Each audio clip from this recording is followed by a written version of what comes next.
एक गांव में एक बड़े ही भूत दानव ने अपना आतंक फैला रखा था।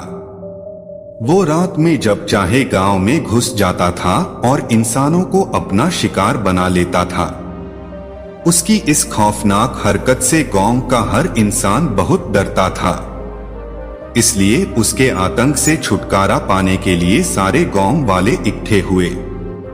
काफी देर तक बातचीत करने के बाद भी गांव वालों के पास कोई समाधान नहीं निकलता। उस विशाल दानव से लड़ने के लिए कोई भी सामने नहीं आ रहा था। दानव के सिर्फ नाम से ही गांव वालों के बीच दहशत फैल जाती थी, इसलिए उससे टकराने की हिम्मत कोई भी जुटा नहीं पा रहा था। बिना किसी समाधान के ही सारे गांव वाले अपने अपने घर निकल जाते हैं। रोज की तरह भूत दानव गांव में आता है। उसकी आहट सुनते ही सब अपने अपने घरों के दरवाजे बंद करके छुप जाते हैं। दानव ताजा मांस की तलाश में गांव के चक्कर लगाने लगता है। तभी उसको इंसानी मांस की सुगंध आई। इंसान की सुगंध सूंघते सूंघते दानव जंगल की ओर निकल जाता है। वहां जाकर वो देखता एक आदमी पेड़ के नीचे सो रहा है। उसे देख दानव बहुत खुश होता है। इतने में वो आदमी उठ जाता है और अपने सामने इतने विशाल दानव को देखकर घबरा जाता है और अपनी जान की भीख मांगने लगता है। जब उसे समझ आ जाता है कि दानव उसे छोड़ेगा नहीं, तो वो उससे बचने के उपाय के बारे में सोचने लगता है।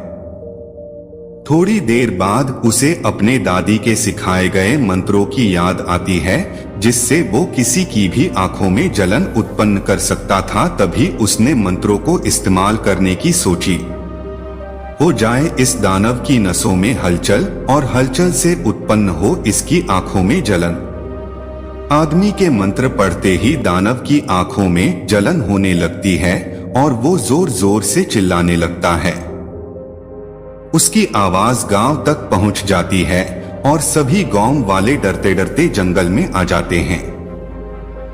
जब वो सारे वहां पहुंचते हैं तो दानव की बुरी हालत देख वो सब हैरान हो जाते हैं। इतने में वो दानव वहां से दुमदबाकर भाग जाता है। तभी गांव वाले उस आदमी से उसके बारे में पूछते हैं, जिस पर वो कहता है, मैं व्यापार के लिए पास के ही गांव से आया हूं। मैं शहर जा रहा था। रात बहुत हो गई थी तो मैंने सोचा कि मैं यहां थोड़ा आराम कर लूं, लेकिन ये भूत दानव यहां आ गया। ये सुनाने के बाद गांव वालों ने उसे दानव को अकेले ही धूल चटाने का राज पूछा, जिस पर उसने बोला, आदमी बताता है मेरी दादी एक तांत्रिक है। उन्होंने मुझे अपनी सुरक्षा करने के लिए छोटे मोटे मंत्र सिखाए हुए हैं। उसकी की बदौलत आज मैं जिंदा हूं। ये सब सुन गांव वालों ने उस आदमी से उनकी मदद करने की, जिस पर उस आदमी ने उन सब की मदद के लिए अपनी दादी को बुलाने का वादा किया। आदमी की बात सुनकर सभी गांव वाले बहुत ही खुश हुए। अगले ही दिन वो आदमी अपनी दादी को गांव में ले आता है।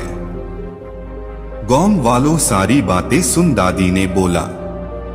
दादी कहती हैं, आप सबको आज रात को मिलकर एक बड़ा यज्ञ करना पड़ेगा। उस यज्ञ को करने पर उस दानव की ताकतें कम हो जाएंगी।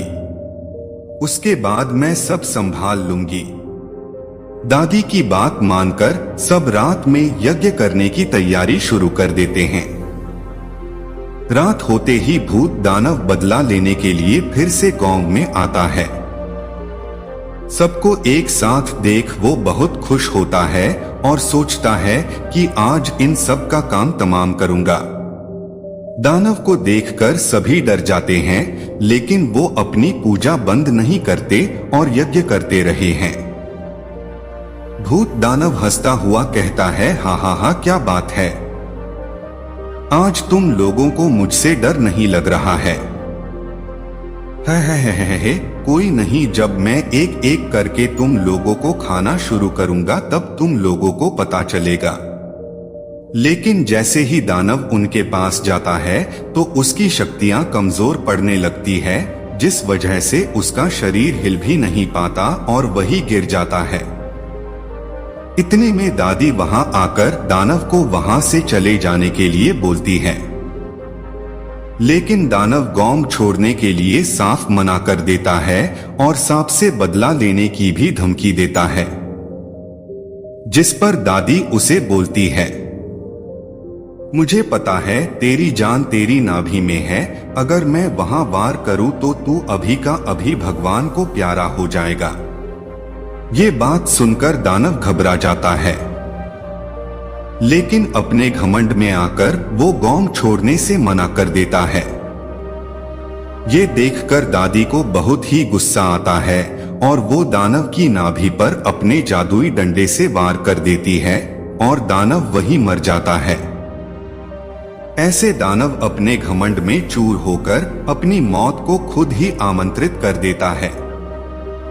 इस कहानी से ये सीखने को मिलती है कि साथ मिलकर अगर कोई काम किया जाए तो उसमें सफलता जरूर मिलती है।